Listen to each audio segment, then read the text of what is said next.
Greetings, this is Victoria from School of Business and Economics in the Department of Management, your facilitator today for Project Analysis and Management, BBM3219. So today we are going to be looking at our course, and we'll start by looking at our course overview, whereby basically we are expected to learn about projects, and in this case we are looking at projects in a more viable concept, whereby we are looking at projects to see, for example, if you want to maybe have a project, is it a viable project? For example, if it's a community project, if it is a governmental project, are they viable? Is it worthy for you to invest money in that particular project? So we'll start by looking at what we are supposed to cover during this particular term and what we are supposed to learn by the end and know by the end of this course. So we will look at the course outline, which of course we can look at maybe what we are supposed to understand by the end of this particular course. So the first thing, of course, is to be able to understand what is the relationship between projects and plans, because even when you have projects, you can be able to plan. And then we will be able also to understand project cycle, whereby even in the introductory course that we'll be looking at, we'll be able to see the project cycle, and then, of course, demonstrating knowledge on project financing. For example, how do you know a project is viable? But because we'll be doing some calculation in a further course, whereby we'll be looking at, of course, the NP value and things like that. And then, of course, we'll be looking at monitoring and evaluation and, of course, implementation of projects, which is very important, because once you start implementing projects, it's important that you start actually monitoring the project even before it begins, because a lot of mistakes are usually done whereby somebody begins a project, you don't monitor it, you don't know when this particular project, and whatever happens is that because there's a timeline of projects, if the project takes longer, so what that means is that it means that it is going to be more costlier, and that is what we will be learning. So, so we'll start by looking at our course outline and what we expected to learn. So the first lesson, we'll be looking at the introduction. That is what we'll be doing today. This is whereby, of course, we understand the concepts of project planning, national plans, sectorial plans, and project management as a whole. Then we'll be looking at, of course, the projects, the relationship between projects and plans, and we'll be looking at, of course, history of project management. How did it come about? Then lesson 2, we'll be looking at project cycle and project identification. Because even when you come up with an idea of project, it's important, of course, to be able to know, like, where did you get this idea from? Is it from the newspaper? Is it from the statistical analysis that are being done? Is it from maybe community need, or is it because of maybe a change of system that you need to change? Like right now, the way there's a shift whereby people are moving from analog to technology because of the COVID-19. So you need to understand things like that. So we have different project cycles. We'll be looking at all of them. And then lesson 3, we'll be looking at market and demand analysis. This is whereby, of course, it's important, of course, to find out, is your project beneficial to the people that you're taking it? For example, if it is customers, do they need the product that you're giving them?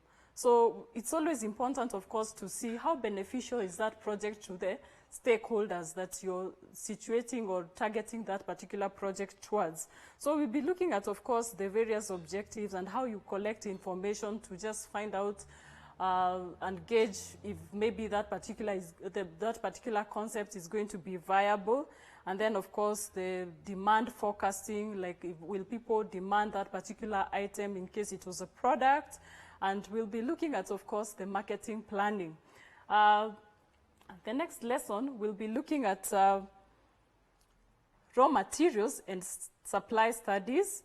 in this case, of course, we'll be looking at the classification of raw materials. Once, of course, for example, if it is, we could say it could be a product or a service, because normally everything is actually divided into two, either a product or a service. So in this case, we'll be looking at, if, for example, it's a product, you need things like raw materials. Where are you going to get these raw materials from? What is the availability of these raw materials? You know, the concept we always say is that get raw materials that are available. Like, for example, in this season whereby we've had this particular pandemic, I tend to think that some projects must have stalled because they get maybe their raw materials from the overseas, whereby, of course, things have been closed down, and it must be difficult, of course, to get those things. So people are learning to rely on raw materials that are readily available. So who are the suppliers of these raw materials? Those are some of the things we'll be looking at. And, of course, is there alternative raw materials? For example, if you lacked in the raw materials that you have chosen, is there an alternative? So that, of course, the project, of course, must end at the time that is stipulated. The next thing we'll be looking at is location analysis in the next lesson, whereby we'll be looking at, of course, where do you, for example, if it is that particular product that you're developing, I'll use that example of a product.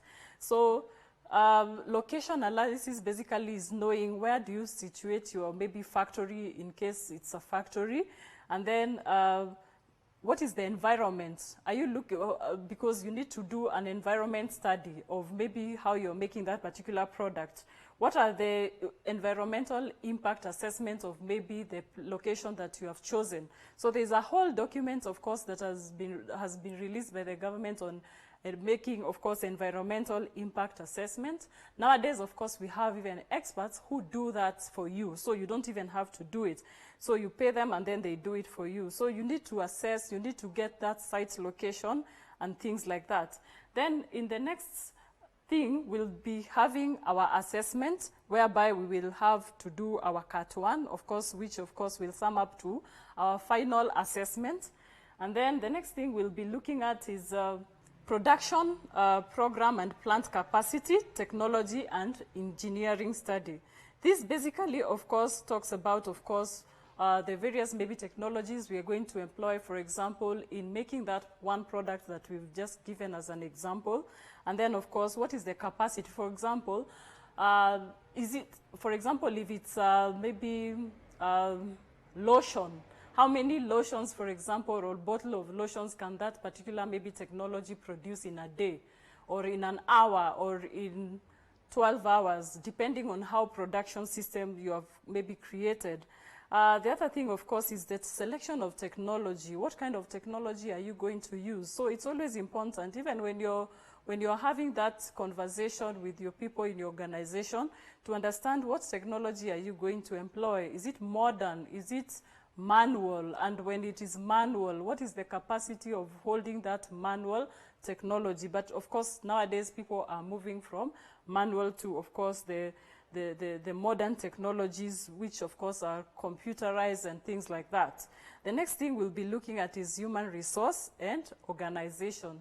When you have a project, of course, you expect to have a team that is doing the work.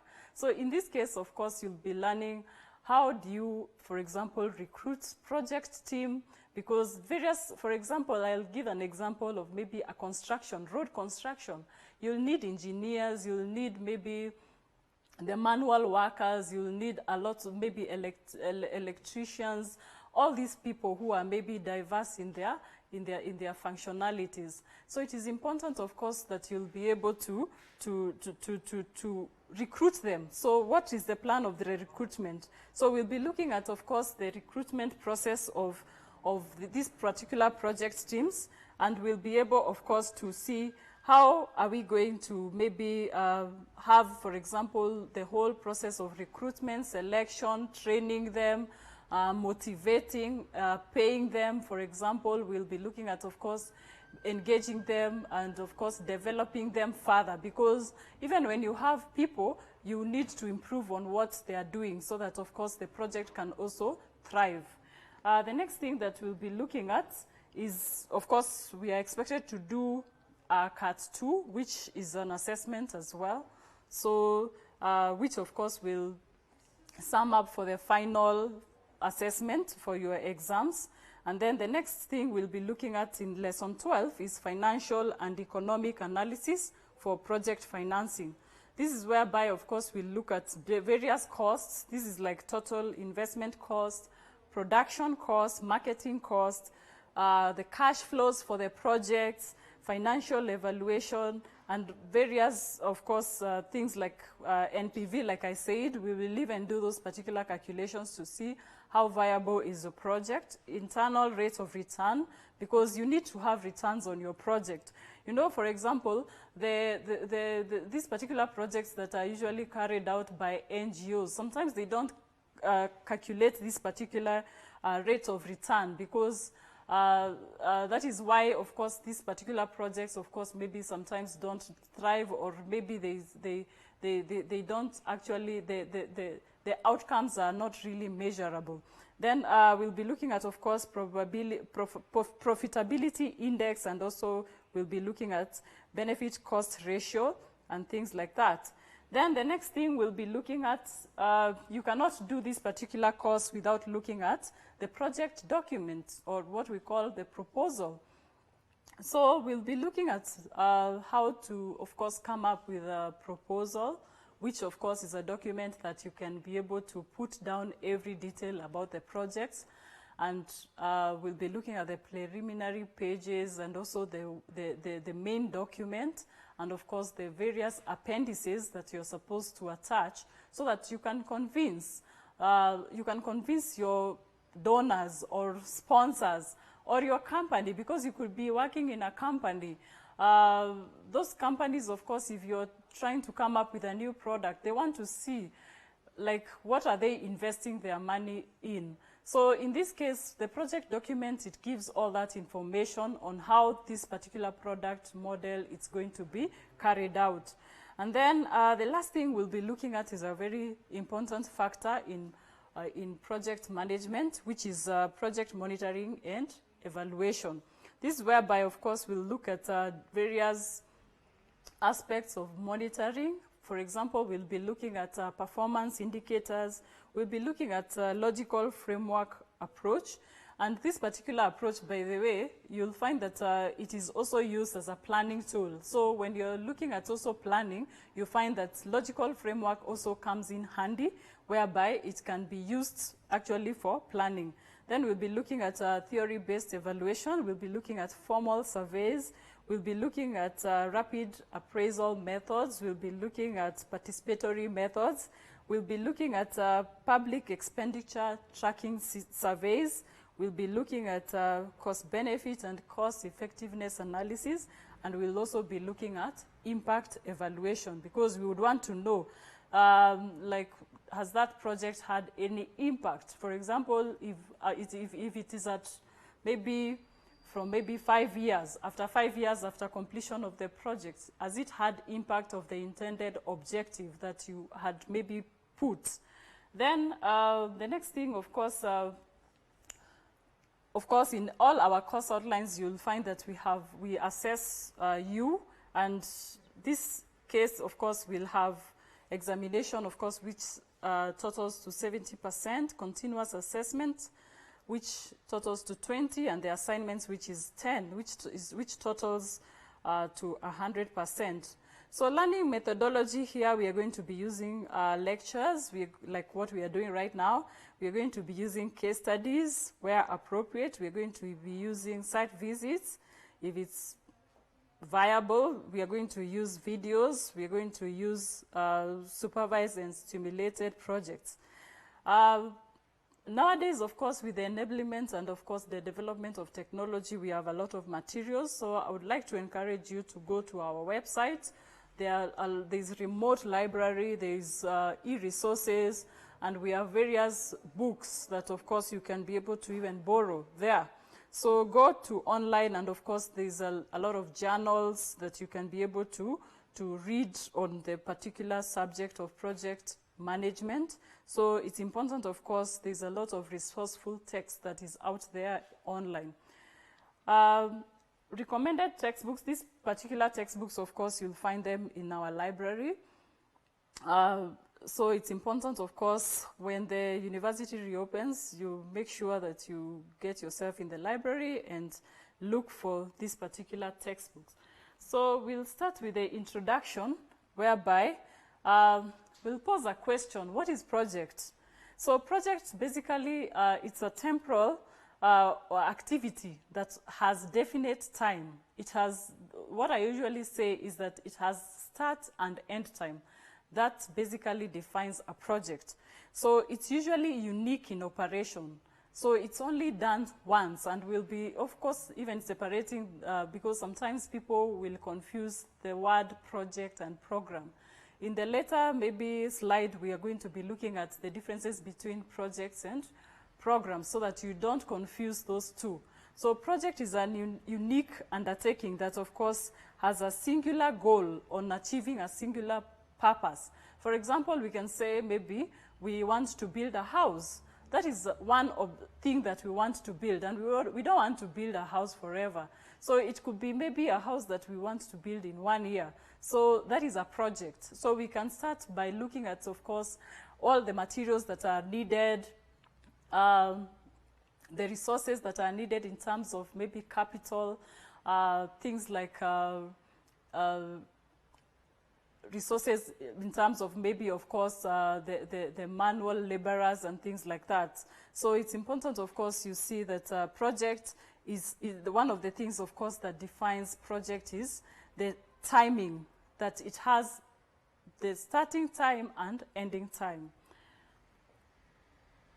The next thing, of course, we'll look at some of maybe examples of projects. So I would like to ask you, what are some of the projects that you know? Maybe you can list them down on a piece of paper or something that you have. So some of the projects I picked out here are some of the projects, of course, you are aware of. We have governmental projects that are geared towards Vision 2030. So if you go, for example, and open Vision 2030, you'll find some of these particular projects there. When you look at Vision 2030, we have 3 pillars, that is political, social, and economical. So it's important, of course, that in every particular pillar, there are many projects that are being carried out, of course, to ensure that this particular vision is actually achieved towards the end of 2030. One of them, of course, is promotion of free primary education. And then the other one is support for agriculture. The other one is infrastructure development. We've seen some infrastructure like SGR. We've seen a lot of roads being constructed. We've seen all the bypasses and underpasses. So you can be able to tell that something is happening towards, of course, making everywhere accessible, because that is one of the objectives, making Kenya accessible from any particular point. Airports being built from everywhere, so that, of course, even people can access maybe those particular places that, of course, were not accessible before. And then, of course, we have the healthcare, universal healthcare. So whereby even some time ago, we saw Cuban doctors coming here to train our own doctors and things like that. The other sectors, of course, you'll find, because don't narrow yourself to these particular examples, because one of the things that I would like to tell you is that projects are usually multidisciplinary or multifunctional, or multi-sectoral, because in every area, whether it is agriculture, whether it is engineering, whether it is education, whether it is in which sector, you'll always find projects. So it is multidisciplinary. So other sectors, of course, you'll find community-based projects, whereby, of course, you'll find these water projects. In those community projects, you'll find that there's water project, that is a project. System change, for example, projects, like right now, a lot of us are experiencing system change, whereby we are adapting to new system because of the change that we have to work, for example, virtually. So people are having to learn that particular system change. The other thing is new product development. As I mentioned earlier, that could also be a project. You're a company, you're maybe institution, you're an organization. If you're coming up with maybe a product or a service, that is a project, because once, of course, that product starts maybe or gets launched into the market, it ceases, of course, to be a project, because it's developing a project, of course, or a product, sorry, from the idea generation to where it is launched, where it has been, of course, put in the market. The other thing is construction projects. We've talked about, of course, construction in terms of maybe buildings. We've talked about construction of roads. All these are projects. Construction of hospitals, construction of schools, construction of many other things that, of course, can be constructed. The other thing is, of course, we have these NGOs projects that are geared maybe towards solving certain issues. We've seen projects geared towards FGM and things like that. So these are some of the examples. I hope you are scribbling down some of the projects that you know. So we'll be looking at them later. So it's important, of course, we try and look at what makes project what it is. These are some of the characteristics that, of course, makes project to be a project. Number one, a project is unique. So normally, even if it is a construction, you'll find that the fact that it is being built, even if it's the same construction, the fact that even if it's in a sub-county, for example, we can even assume maybe a hospital. It's in one sub-county, then you replicate the same building in another sub-county. The fact that it has changed from that place to that other place, it makes it unique, because at the end of the day, it's in a different place. It's not where it is. So that makes that particular project unique. Then projects are normally temporal in nature. So you find that that temporal in nature, we talked about the beginning date and ending date.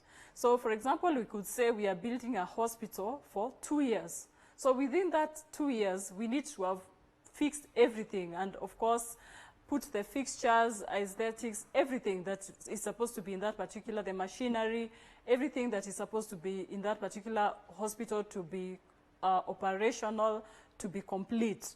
So that temporal nature makes it, of course, as a characteristic. The other one is projects are completed when the project goals are achieved. Remember, and we'll be looking at planning projects where you're supposed to develop goals or objectives of that particular project. Like, what are you intending to do, or what is the issue that you want to address? Because those are the questions when you ask, you'll be able to answer them in terms of course coming up with the various objectives. Like, why do you want to do that?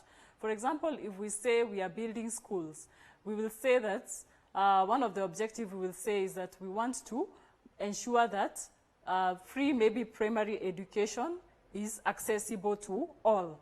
So by building school, you are achieving that particular objective of accessibility of free education to that particular maybe a community. The other one is that project also is defined as a constraint, whereby, of course, it has time, schedule, and quality. We'll be looking at them later.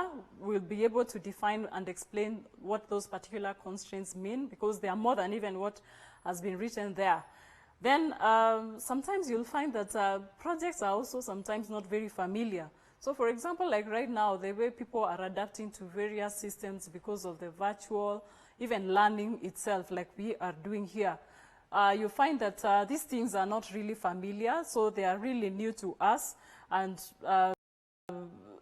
a system that, of course, for example, you are that business that you are operating physically, but now you can't. You have to go online. You have to open those Facebook accounts, social media. You have to get yourself into the social media. So sometimes it's not very familiar. The other one is that it, of course, involves in working to achieve that particular goal, and then it is in an interlinked process. For example, I will talk about maybe the Vision 2030. As you've seen, we have those particular 3 pillars, And in these particular 3 pillars, there are all those small, for example, projects that, of course, are geared towards that particular one vision. So that is what we are saying. It's something that is in a certain other maybe process. Because it could also be maybe an organization whereby an organization has other departments. So if it is that particular maybe new product development, maybe it's in that particular department of maybe marketing or management, whereby people want to come up with a new product or a service. So you find that it is in a process of maybe, for example, the organization, but they'll have to put a compartment whereby they say, this is now our project, whereby we want to begin a new product or to start a new service. So until it is done, it will be like in another process of something else. Then it's generally of secondary importance to the organization because it's not the main thing, like just the example that I've given. It's not the main thing. And then sometimes, of course, you'll find that sometimes projects can be relatively complex depending on what kind of projects they are. For example, when you look at those engineering projects, the agile projects, you'll find that they can really be complex. So these are the characteristics of projects. So we can look at something else here, whereby, of course, there's a statement here that says a successful project is one that meets or exceeds the expectation of stakeholders. Remember, a stakeholder is, and we'll be defining who a stakeholder is. Of course, this is a person who, of course, the project is going to directly affect or impact. So it's always important that you involve the stakeholders early enough in the projects, because sometimes you've always heard about stories about, especially these projects of NGOs, whereby people go to sink maybe a borehole in a certain place, either maybe in northeastern, and then people will not be excited about those particular boreholes. Why? Because they did not contact or consult with the stakeholders. So they will pass that borehole and go fetch water, I don't know how many, like a lot of kilometers away. So I have an activity here for you. So I would like to pose this particular question to you.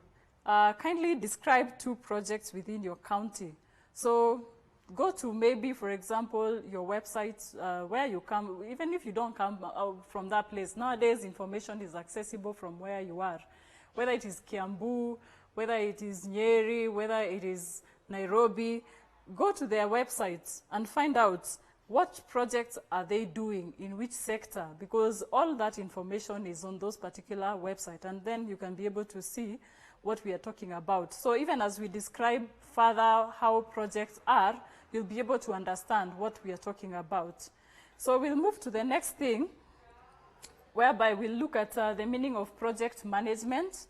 So what is project management? Now that we have been able to define what project is. When you look at, of course, definition of management is getting things done through people, if I would sum it up like that. So if you mix, of course, or you put together project and management, is being able, of course, to manage projects in terms, of course, and when you look at those 2 particular definitions, is a process that includes planning and putting the project plan into action and measuring the project, measuring the progress and performance of that particular project. So you're not just maybe conducting your project aimlessly. There is a management aspect of it, and we'll be looking later at how this management, of course, blends in with the project. So remember I said that earlier we'll look at differences between projects and programs, because a lot of times you'll find people sometimes interchange the 2, and they are not really the same. So when you look at the structure, project is well defined, and the scope and objectives of the project, of course, are spelled out clearly. But when you look at, of course, when you look at the program, of course, you find that it tends to have greater levels of uncertainty, because you don't know how long this thing will ever be and things like that.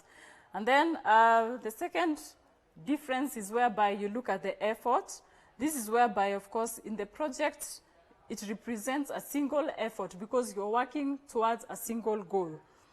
But, of course, the project is different, and it's a collection of, for example, the program could be a collection of various projects. For example, we could even revisit the Vision 2030 we talked about, whereby to achieve that particular Vision 2030, you have multiple projects that are working towards that particular program. The other one is duration. We said, of course, there's timeline when it comes to projects, but of course, programs are usually longer, or they don't know sometimes how long it will take.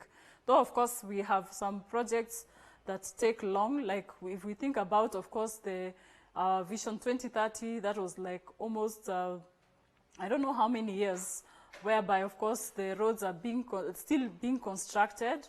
It's important, of course, to note that it is an ongoing process.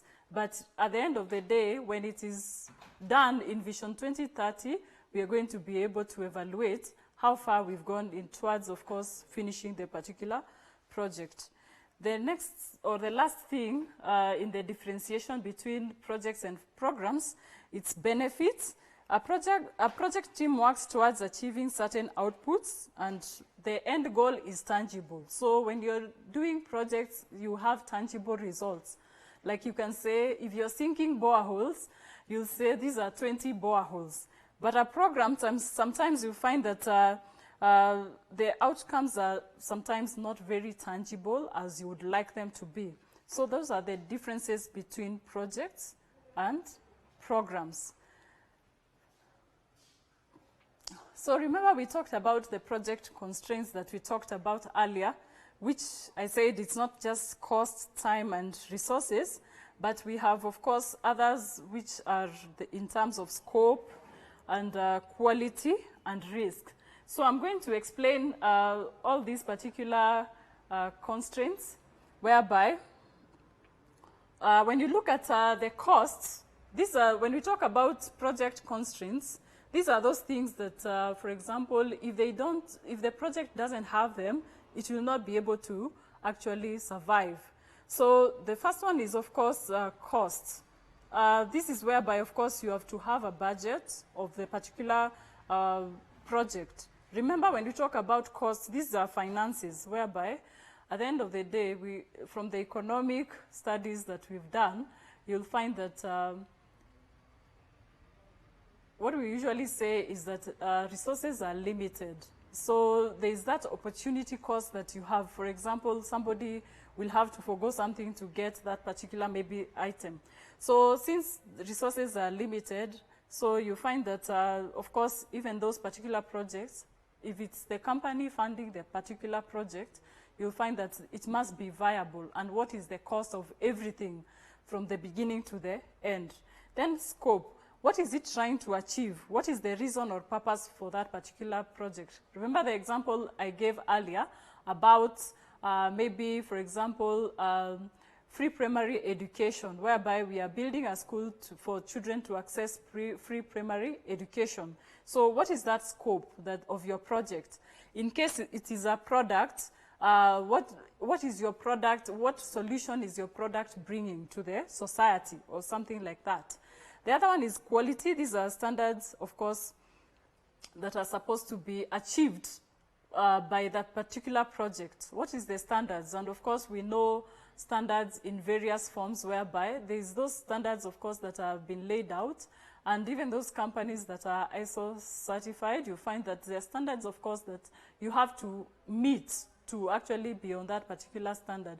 And we always know, of course, things like, of course, Kenya Bureaus of Standards. You always see a sticker when you buy a sweet, or you buy, I don't know if it's really a sweet, but when you buy products from the supermarket, you always find a sticker of Kenya Bureau of Standards, which of course shows a mark of quality. So what quality are you trying to achieve? And remember, quality, of course, is diverse, because you'll find, for example, in media industry, the quality will be different. Their quality concept will be different. If it is in music industry, the quality will be different. If it's in the education sector, the quality also will be different.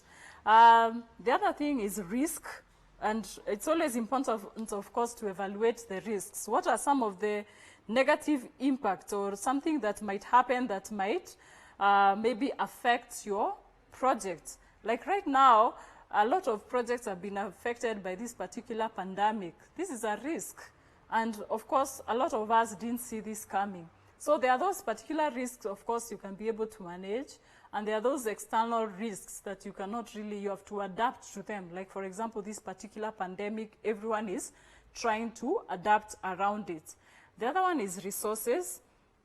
And in this case, of course, we are looking at not just maybe resources in terms of maybe the equipments or facilities, but also maybe, for example, people who are going to be engaged in the particular project. Who do you need to be there? For example, when you look at construction of maybe the various roads, we see them, of course, being constructed around Nairobi and other places in the country. You need engineers, you need various people from various sectors. So it's important, of course, to think about those particular resources. The other thing, or the last thing actually, is time. Time, of course, must be very well defined because project is not an eternal thing. So projects, of course, must have, of course, those particular, you can break down those particular tasks. Like we can even give an example. When you want, for example, to construct a house, you have to start with foundation. How long will that particular foundation take? When you have to put up the walls, how long will it take? When you have to put the roofing, how long will it take? When you want to put the piping, how long will it take? When you want to do the wiring for electricity, how long will it take?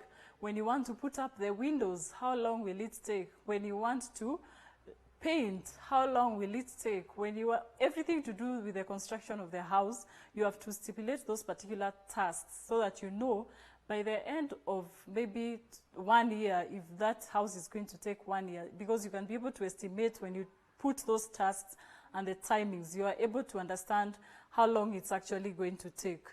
Then we look at characteristics of project management. And remember, by the way, because these notes are very highly summarized, the notes, we are going to be posting them on the portal, whereby you can be able to understand even better because they'll be more explained in the portal. So make sure you get into your portal and interact also further there. In case you have any questions, post them there. I will be ready to answer any question that you're going to post there. The next thing I want us to look at is the characteristic of management. This is whereby we have various characteristics. And these particular characteristics, the first one is multiple objectives. This is whereby, of course, project management has multiple objectives, unlike what we defined earlier, whereby, of course, you'll find that, for example, the projects we've been discussing and the examples I've been giving, you'll find that there are various projects, but of course, towards maybe one vision. Then the other characteristic is multi-industry and multidisciplinary practitioners. So you find that even in education sector, for example, like right now, maybe we are shooting this particular class, you'll find that people of various disciplines are engaged in this particular thing. For example, information, people in the media are involved, other people, of course, in transportation and things like that. So you find that in one project, you'll find people who are multidisciplinary. And of course, as I said earlier, projects are in every industry. So don't say that I'm in oil company, we don't do projects. Projects apply everywhere. Even in hospitals, projects are there. The other one is generic benchmarks. So when we look at history of project management, you find that there are those people who came up with these particular concepts. So normally we'll benchmark with those particular maybe people to see how fair or how are we, of course, conducting our various projects. And then, of course, there is usually specific provisions. So normally, and that's why we talked about the budgets and all those things. So it's important, of course, to check out on the various provisions that are there. So you could be asking, In case I'm in a company, in case I want maybe to do a certain project, how would I maybe conduct this particular project? So there are two types of way to maybe approach that particular question, whereby we have internal project management and external project management. This is whereby, for example, if there is a project that you want to do internally, you can engage people within the organization to actually do the project. And in this case, of course, they'll need to be trained, they'll need to be equipped with every maybe materials or machinery that they will need to be equipped with to be able to execute that particular project properly. Then, of course, and remember, one caution I'll give about the internal maybe project management, if it is not your area, for example, there are those things that, of course, people are specialized in different areas. If it is not your area, then don't even bother to do that because it will be a disaster. So it's important, of course, to also maybe consider other options. So when you look at the other option, which is the external project management, this is whereby, of course, you can employ someone on a consultancy basis, whereby, of course, these people are experts. For example, if I was in charge of maybe road construction, I cannot build road construction. I cannot construct roads, for example. I would not even know how to do that. But there are people like the civil engineers and all these people. So you bring them in on board so that, of course, you get the expertise from them on that particular maybe project. So those are two approaches, of course. If you're a company or an institution or an organization that you want to do maybe a certain project, you could try out those particular options and see which is best for you. The next thing that I would like us to look at is understanding project environment. So we always say, even in management, remember also, I would like to remind you that this particular course that we are doing on project analysis management will be referring a lot to the prerequisites course that you saw earlier there, that is principles of management, because you have already done that particular unit. So we'll keep on going back. That's why you should not forget everything that you have learned. So we'll keep on referring to it. So we always say, of course, that there is internal environment and external environment. The businesses or whichever maybe corporation or organization, they do not exist in a vacuum.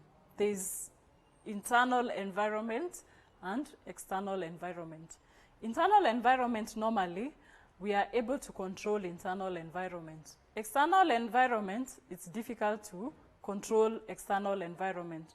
So you find that, for example, you could be doing a project in a certain place. You know, there are different cultures whereby, for example, red represents something. So you always have to find out, even in that particular place, because we have those international, for example, projects. So if red, for example, means something to a certain community, maybe some communities or some races, they would say that red means happiness. Another community will say red means, for example, danger. So you see that is various perspective.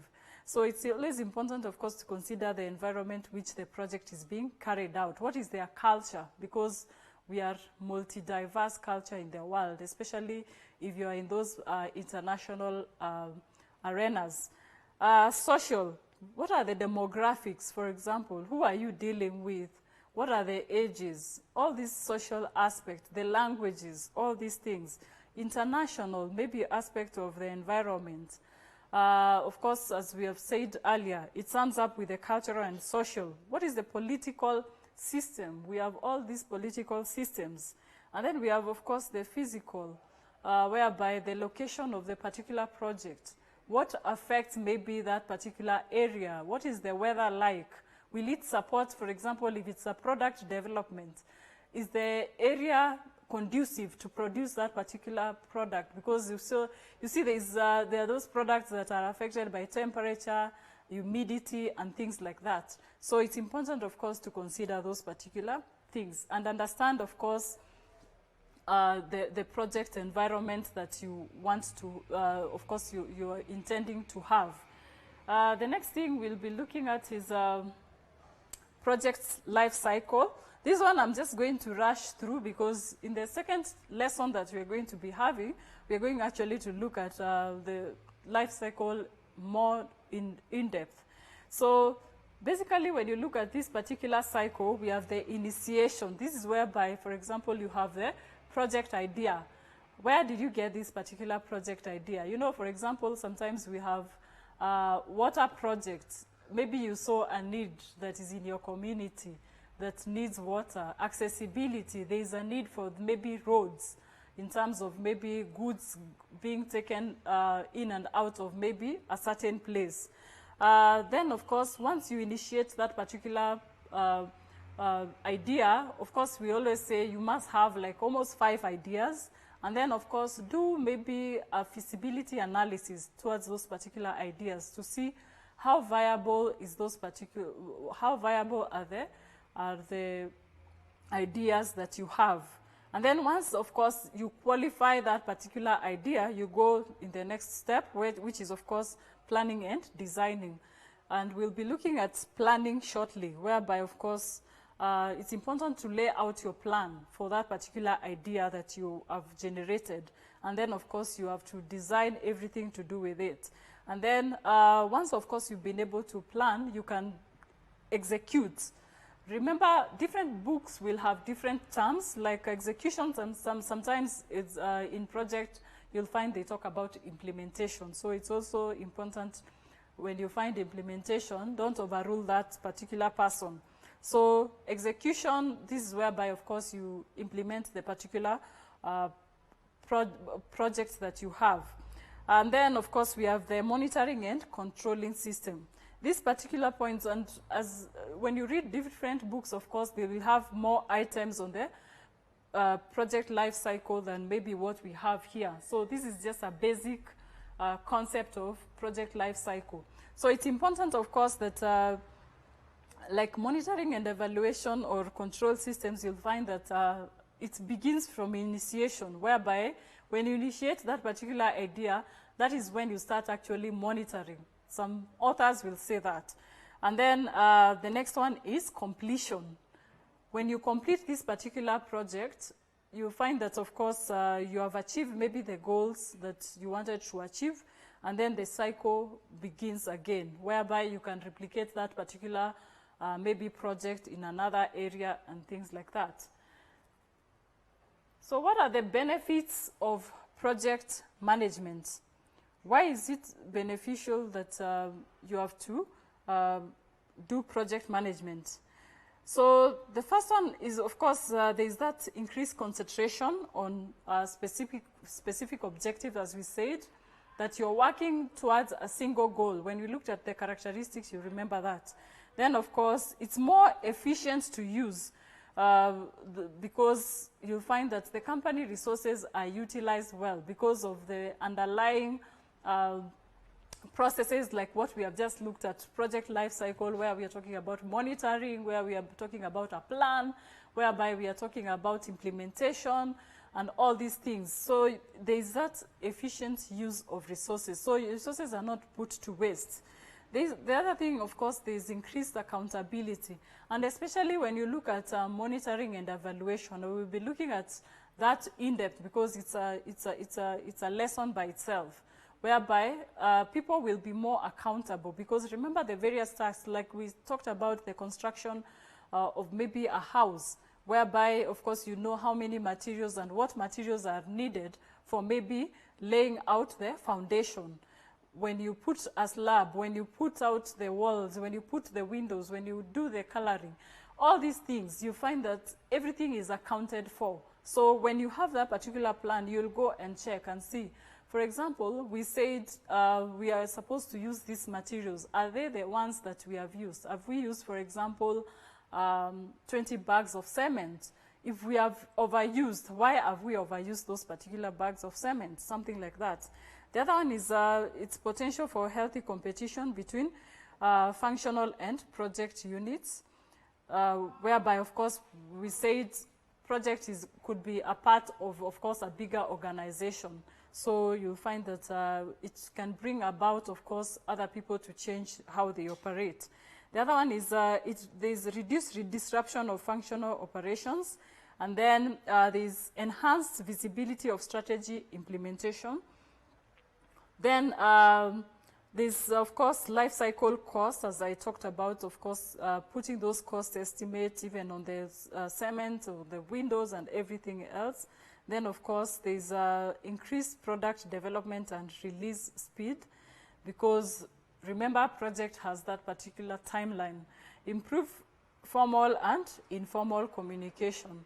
As you are aware, even when we looked at project management, we talked about communication barriers. There's a lot, a lot of organization problems are in communication, whereby there's no proper system of communication, whether it is top-up or up-down.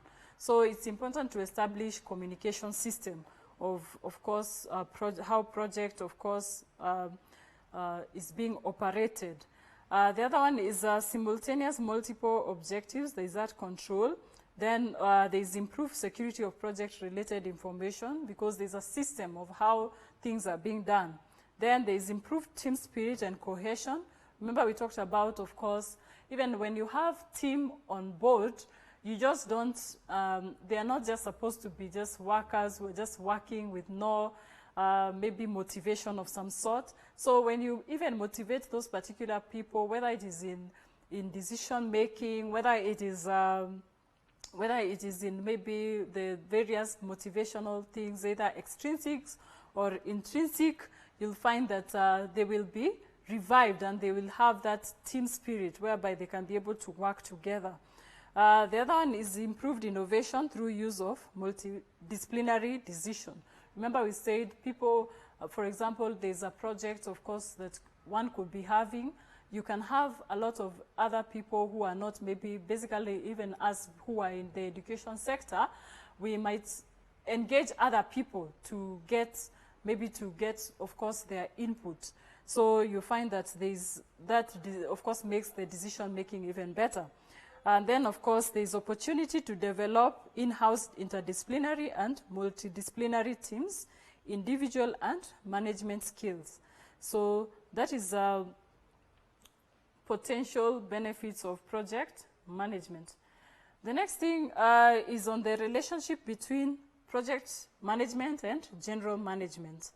Remember, we said the other time that, of course, I talked about, I explained the management as an art of getting things done through people. So you find that that is the general management definition.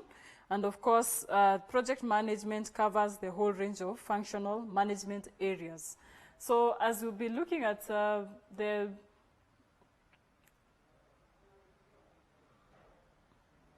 various management functions, you find that we have planning, organizing, directing, coordinating, and controlling. And of course, we have other subsidiary like motivation and others, human resource, which is, of course, staffing, and other functions, of course, we learned in the project management. So we are not going to dwell so much on that because you already have knowledge on them. So there's differences, of course, between, we can be able to look at the differences between the project management and general management.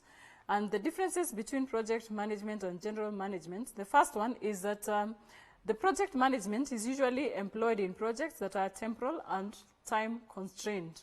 But the general management is ongoing procedures, like the programs we talked about, or functions of certain organization or businesses. Then in project management, of course, resources are limited, because remember that budget, because this is something that is unique and new probably. So you find that resources are usually very limited, but in general management, you find that, of course, they are responsible for the resourcing. They are the people who actually give the resources. And then project management often falls under the broad discipline of management. And then the management is an academic discipline taught in schools and university all over the world. This is just on the perspective of academia. Then we have various skills that are required, of course, in the areas to secure project successes. And in this case, of course, these particular skills are skills that are learned especially in the management, which are employed in the projects. So the first one is like financial awareness. Remember, even in this particular course, we'll be looking at various financial analysis that will help us know if maybe, for example, our projects are viable or not. The other one is quality management. Remember, we discussed about quality. How do you know what you're giving is of quality or not? What are the standards that are supposed to be met? The other one is market appreciation, whereby, of course, you have to know the market. The other one is technical knowledge. What knowledge do you have? Then the other one is planning skills. Do you have planning skills? These are, of course, they contribute to that particular project success. So people who are involved in projects need to have these particular skills. The other one is strategic awareness. How strategic do they know what is happening, for example? Because sometimes, as we say, like you have to have that particular intelligence that you are able to know like what is happening around the project and what is happening around maybe other projects, like the one you're carrying out, so that you are aware. And then you are more strategic, maybe, for example, in your decision and things like that. So that is the end of that particular concept. Then here we have another activity whereby we are saying that how is the current environment of COVID-19 affecting projects? This is something that maybe I'll require you to write down and come up with maybe various responses. How is the current environment of COVID-19 affecting projects? So please write that down. We are going even to discuss it further in the portal. Also, maybe as we finish on that particular portion, I would like to remind you that the basic difference between project management and general management lies basically in the scope and responsibility within each particular role, as we have seen, as we have discussed. So I hope you are enjoying this course and you are getting to know more about projects, because even as a student, you can make your studies to be a project because you just have 4 years. Right now you are in third year. You just have 1 year to go. What do you intend to do in that particular 1 year to maybe make sure that you finish within the time and you graduate in the right time? So that is a challenge I'll pose to you. The next thing that I want us to look at is the project planning. Remember, I said we are going to be looking at the project planning. This is usually based, or it is termed as a heart of project life cycle, whereby you cannot even have or continue with project without planning. So basically, planning, you'll find, why do we do planning, or why should we plan for a project? The first thing, of course, is to establish what is the business requirement, establish the cost, establish the schedule, establish the list of deliverables. What are we supposed to deliver, for example? Establish the delivery dates. And then, of course, we have to establish, of course, the resource plans. And then, of course, obtain management approval and proceed to the next phase, whereby, of course, you'll find that project planning is very key in this particular space, whereby without planning, you cannot be able to continue with this particular project. So before even we go to something else, we look at, of course, the project objectives, whereby when you are coming up with those particular project goals or objectives, they need to follow the SMART rule. And in this case, when we look at this particular SMART rule, it's whereby, of course, these particular objectives, when we look at the specific, it must be specific, clear, concise, and in understandable terms, because anybody who reads them should be able to understand what you're talking about. The other one is that it must be measurable in quantitative form. For example, if we are talking about sinking borehole, we should say we have 2 boreholes. we were supposed to sink 5 boreholes. We can see the measurements in terms of quantitativeness. And of course, completeness, because you cannot count something that is not complete. It must have been complete. If it is sinking boreholes, they must be complete. The other thing is acceptable. Is it agreeable with the stakeholders? Remember, we talked about stakeholders earlier. And you're supposed to, for example, and that's why a lot of NGOs, you'll find that they do projects, of course, that you find that sometimes even the community discards those particular projects because they did not do needs analysis to know, for example, what does that community need and how have they engaged these particular stakeholders, because you can do a project to maybe a community, you thinking that that is their problem, and in the real sense, it's not their problem.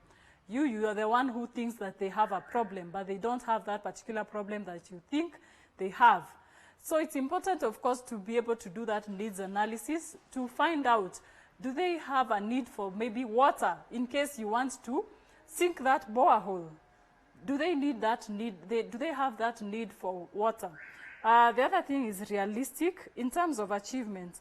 How, of course, how realistic is the particular, of course, in terms of those particular objectives? You know, there are those objectives we put that are very unrealistic. So they must be realistic, at least, so that, of course, they can be, they can come into reality. The other thing, of course, is timeline, or what we call time-based. These are deadlines, not duration. Remember, we said that project, from the definition, we said it has a start time and end time. That is a time line that, of course, that must be observed. So, for example, if we say we are constructing a building for 5 years, then within that particular 5 years, we should be able to have that building occupied. The next thing, we'll start looking at the project planning process, whereby in step number 1, this is whereby, of course, you have to look at the project goals. And in this case, of course, what are the goals? What are those particular objectives? Look at the stakeholders. Do they agree, for example, with the particular maybe goals or objectives? And you have to do a lot of research. And that is why we've said about conducting needs analysis to find out. In case there's we'll be looking at market analysis much later, like finding out if it is a new product that you want to develop, is there a need for that particular product? What makes you think that there will be a demand of that particular product? Because it could be a company, so why would they make a decision of coming up with that particular product? And when you look at, of course, some of the types of the stakeholders that we have there, depending, of course, with the various particular projects, because these are not just limited to a certain case or project, you'll find that, of course, we have the project sponsors or donors. We have the customers who receive, for example, the deliverables or the product item. It could either be service or a product. The user of the project output, it could be a community, for that example that we've kept on giving about water. Project, the project manager and the project team, they are also stakeholders. The shareholders, for example, they'll be interested to see, for example, if this company is venturing into a certain thing, or they are, like right now, of course, there are these companies that are merging. They must notify, for example, their shareholders, like what is really happening, so that they can be able to take part in that particular venture. The next thing we'll be looking at is step 2, is that project deliverables. What are the deliverables that are supposed to be established in that particular maybe project? So in this case, of course, you have to come up with a plan of what the deliverables are, and by what time should they be delivered, and the specific numbers of those particular deliverables.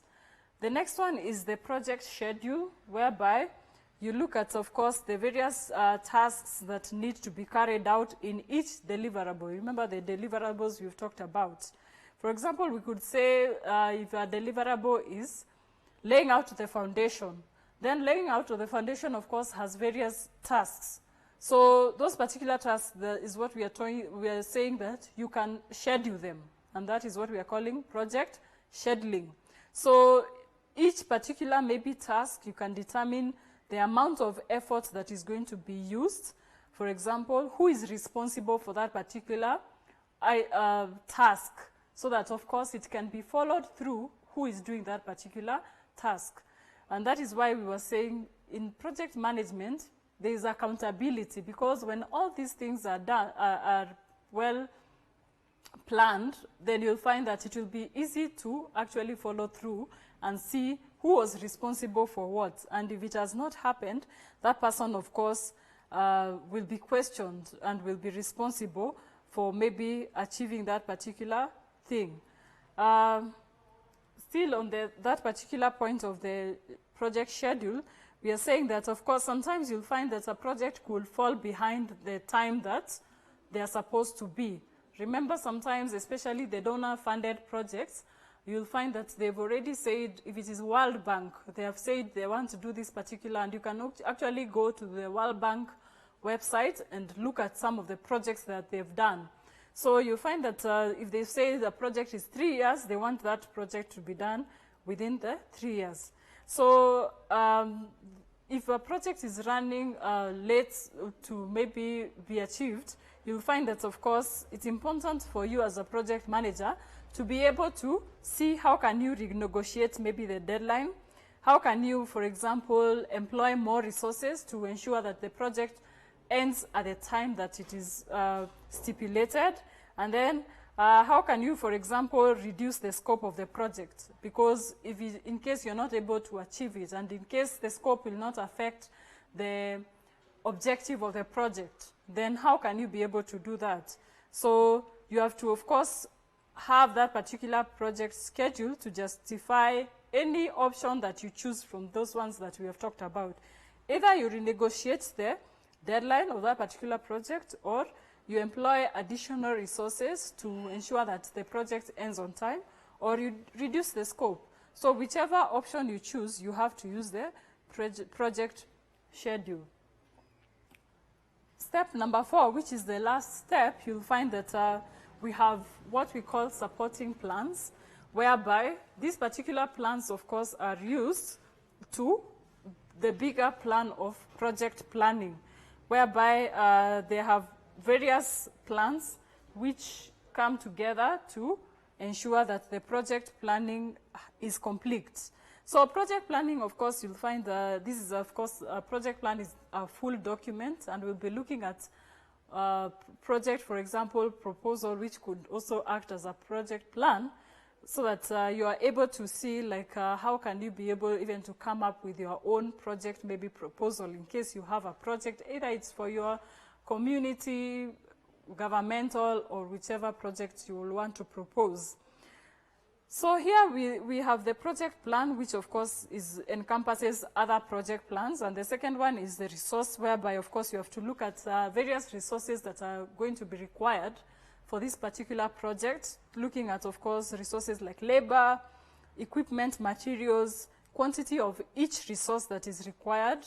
So how many, for example, people, capacity, human resources do you need to, what are their roles, what are their responsibility, specification of all equipment that are needed, items and quantities that are required for that particular project. So all these things must be very specific. Remember we said, and of course their budgeting must be there also, because remember there will be a consolidation of all the budget, so that of course the total cost of the project will be computed. The next plan is the financial plan. This is whereby you look at the financial plan in terms of cost, the cost of labor, equipment, materials, and every expense that is supposed to be used in that particular plan is looked at. The next one is the quality plan. Remember we talked about, of course, meeting, of course, the quality standard, and of course meeting the expectation of your, maybe for example, if it is a customer. So it must be well defined and the standards of maybe the product or a service that you want to engage in. In terms of project, it will be important that you write down what that particular quality standard is. The next one is risk. A risk plan, of course, as we have said, we have seen earlier, we've talked about, of course, risks. We have the internal risks and external risks. What are some of the things that you think that might affect your project? What are those unforeseeable things, foreseeable and unforeseeable things? What do you anticipate so that you can be able to be proactive when those particular things happen? Because sometimes you find when you're maybe doing your project, there are some places that are prone to maybe floods. There are places that are prone to maybe, you know, there are those particular risks that you cannot control, lightning, all those things. So it's important, of course, you know how to mitigate those particular risks so that you can be able to proceed well with your project. The next one is acceptance plan. This one especially applies to, acceptance plan applies especially to those particular community projects whereby these people must accept, for example, I'll give an example of what I'd given earlier on sinking a borehole. So if I went to Northeastern and I wanted to do a project on boreholes, sinking boreholes for a community, so I will come into an agreement with this particular community as we are doing this particular project as a stakeholder, that they are going to, for example, even if you sink a borehole, it needs maintenance. They need to take care of it. So you'll find that acceptance plan is something like that, whereby they accept it and they take responsibility for maintaining that particular borehole. So that is what we call acceptance plan. The next one is communication plan. Remember, we talked about communication, which is a very important factor or element in projects and in every other sector, because communication, when you don't have good communication, you'll find that everything crumbles. So communication plan, of course, must be put in place whereby you know how to communicate, for example, with your stakeholders. And remember, we have stakeholders. We already defined who stakeholders are. It could be project donor, like do they want reports quarterly? Do they want daily reports? And if it is maybe like the project manager, does he want weekly reports and things like that? There must be that communication to and flow. So the next plan we are going to be looking at is procurement plan.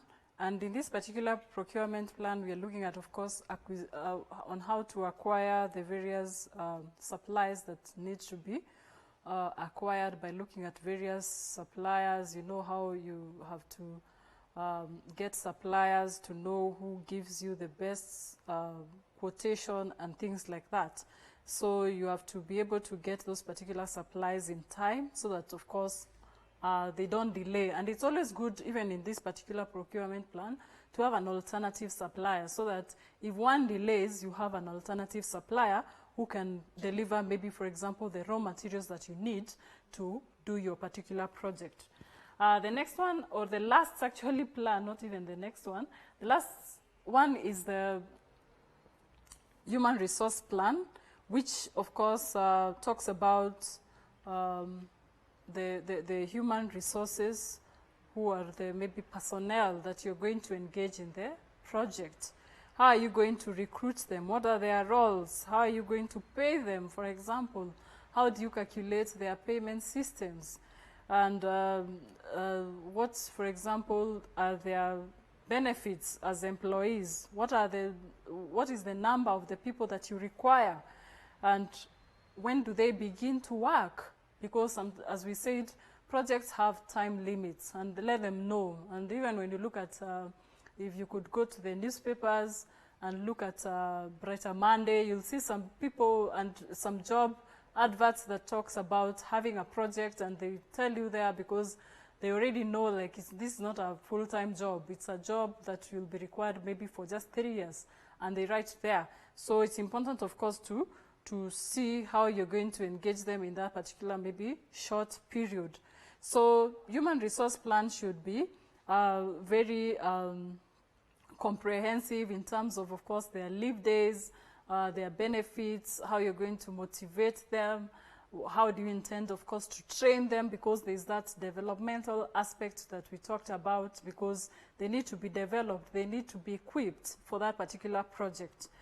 The last thing that we are going to look at on that particular segment is advantages of project planning. So what is the advantage of project planning?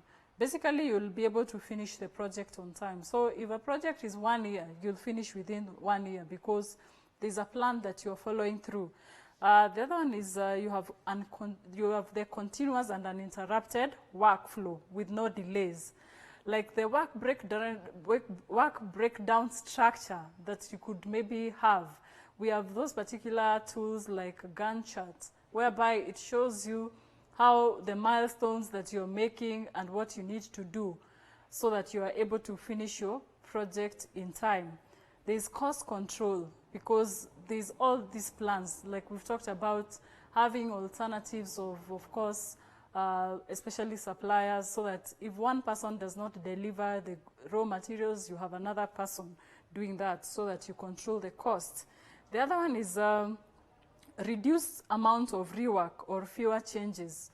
Because when you have a plan, you already know what you're supposed to do and you're following through the particular plan. Though we always say your plan should not be rigid because things change, but especially for the projects that maybe go for longer period, because there are projects that could go actually to maybe even 10 years. So it shouldn't be rigid, but it should also not be changed frequently. So there's that, it gives you that discipline, of course, of changing anything that, of course, it does not need to be changed. The other one is it has increased knowledge on the project status through, of course, the timely reports to either the management, donors, and things like that. The other one is the knowledge of the schedule times for key project parts. So people know what is expected. The project team is aware about everything to do with the project, so they are able to put themselves in that particular position whereby they are able to execute everything in time. There is stability of people, whereby we've just discussed about human resource plan, whereby people know their roles, they know their responsibility, their job descriptions and specifications are very well detailed in that particular plan. So there is that stability of people actually staying in. You don't need to be training people you don't have that turnover of people coming in and going out. The other one is the clear understanding of who is doing what and when and for how much. Because they are, remember we said projects are multidisciplinary. So you find that the multidisciplinary people, of course, you'll find that, or multi-sectional people, you'll find that they will be engaged in various maybe forms. So they know, for example, if it's an electrician, they know this is where I pick up once everything is done. The painter will know once the electrician has finished his job, I'll pick up here for wiring or something like that.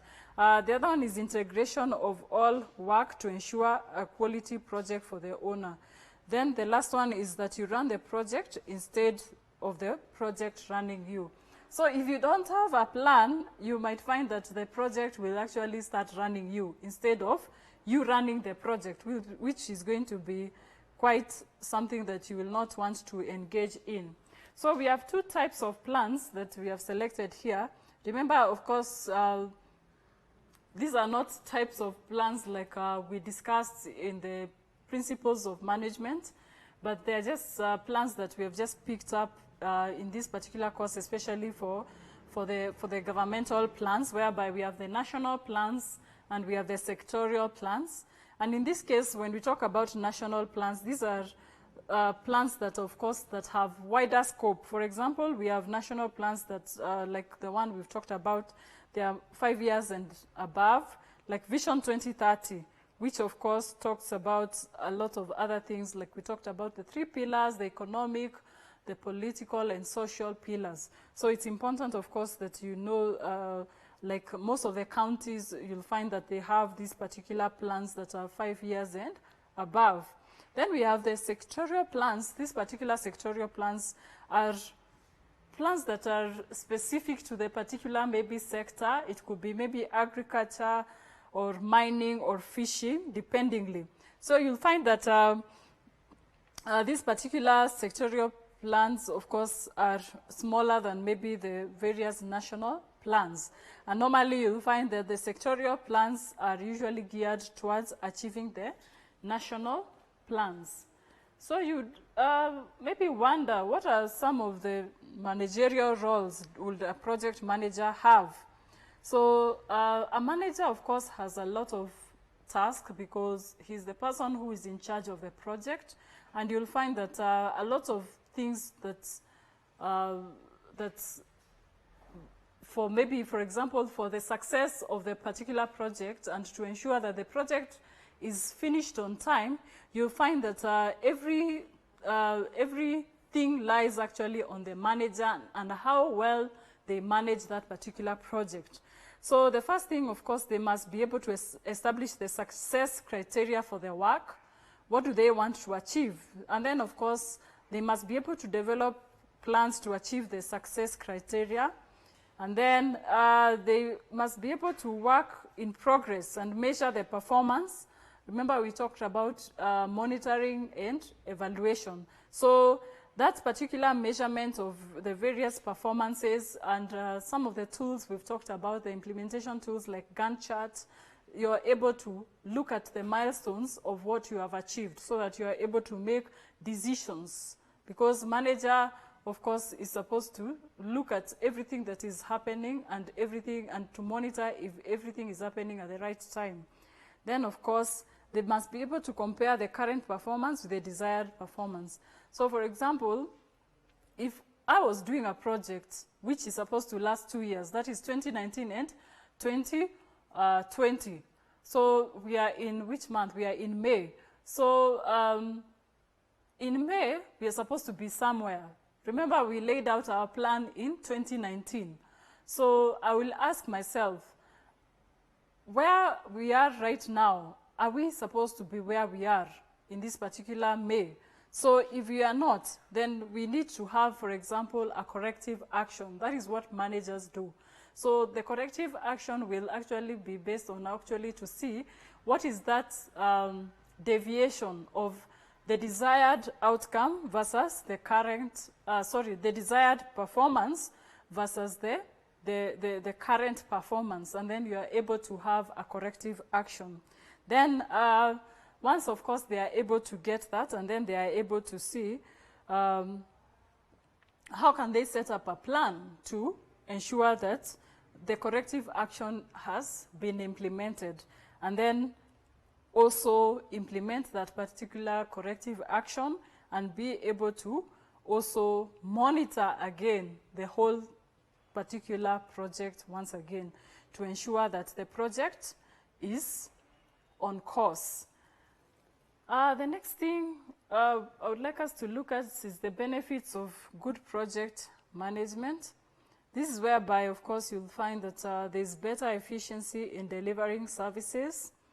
There's improved and enhanced customer satisfaction because, remember, even if it's a product or a service that you have maybe generated, you'll find that people will be satisfied with the results of either the service or the product. If it is the stakeholder, they are going to be satisfied with those particular products or services. The other one is in enhanced effectiveness in delivering services, improve growth and development within your team, greater standing and competitive edge because you're doing things in a systematic way. And then the next thing is opportunities to expand your services because once you have achieved in that one particular project, you could replicate it in other areas. The other one is better flexibility, so you become more flexible because of the changes. Remember, we talked about all these particular things that may happen. So you become better in terms of flexibility, increased risk assessment, because already you have that particular risk plan whereby you know in case this happens, this is how we mitigate this particular risk.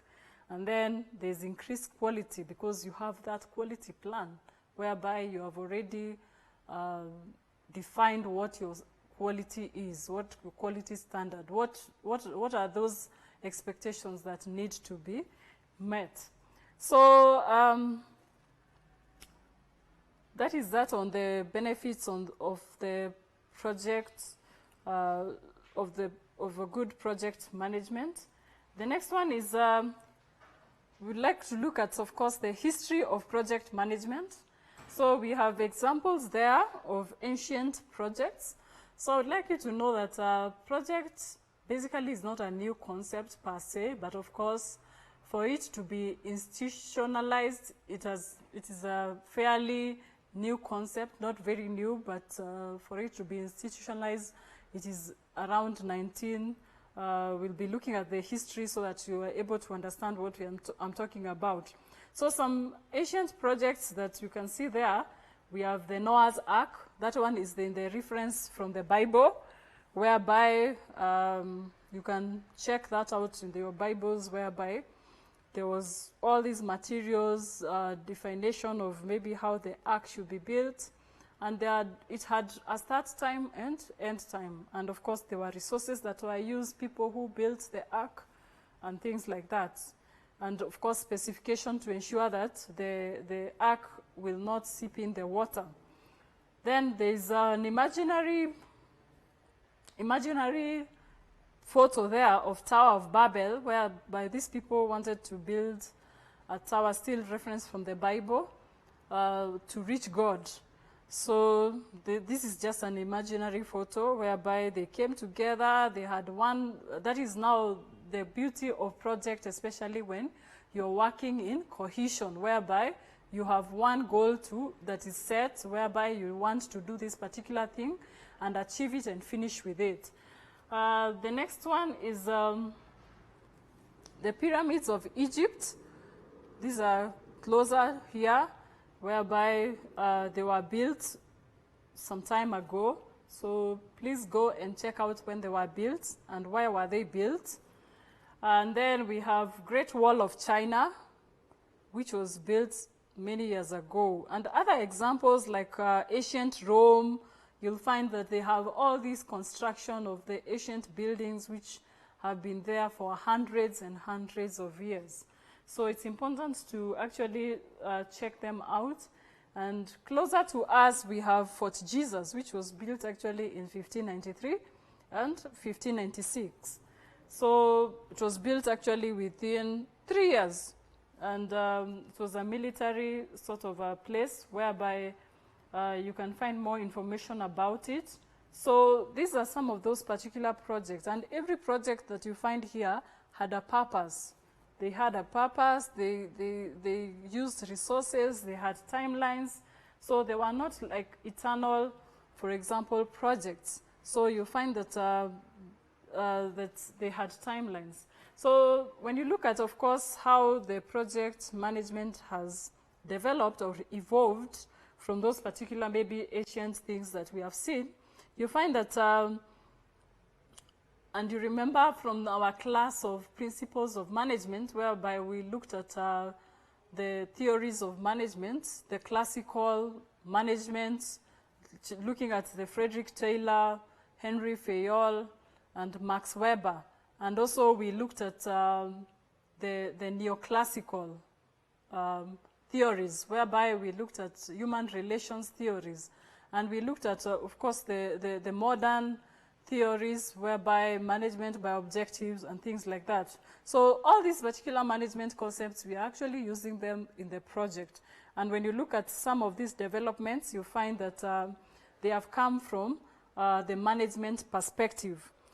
So when you look at this historical, of course, development whereby from 1911, and this one I would like you to just revisit what we had studied in the principles of management, to just check out the history of the whole management, so then you can be able to understand. So this is whereby, of course, Frederick Taylor came up with the principle of scientific management in the classical theory. And then here, 1917, we have Henry, who created the Gantt charts that I've kept on referring, whereby I guess maybe in one of the classes we are going to draw it and see how, for example, do you track your project. The other one is 1956, American Association of Cost Engineers was founded, who have contributed to knowledge on especially projects. And then we have the critical technique, which was developed in 1957. Then we have the United States Department of Defense, U.S. Navy, special projects of developed the program. They developed the program evaluation review for Polaris project. So that is 1958. That one is still a tool that is actually used in implementation of projects. 1962, the Department of Defense mandated the use of work breakdown structure for future projects. So when you look at work breakdown structure, which we'll be looking at much later, you'll find that it's a tool that, of course, that is used, of course, in still implementing the project and to see how the project is moving. The next one is in 1965, the International Project Management Association was founded. Then 1969, the Nonprofit Management Institute was founded as well. And then 1984, the Management Philosophy Theory of Constraints, that is TOC, was developed by Dr. Eliyahu Goldratt. And then 1986, Scrum was named as a project management style. This is whereby when we talk about Scrum is those multitasks or small projects that used to be done complex. They are complex small projects which was named as a project management style. 1989, and value management came to prominence as a technique in project management. Then in 1989, UK government created projects in controlled environments. And then 1997, the same person, Eliyahu Goldratt, developed critical chain project management based on the methods and algorithms of his theory on constraints. Then 2001, Agile as a project style was codified with the creation of Agile Manifesto, or the Software Development Manifesto.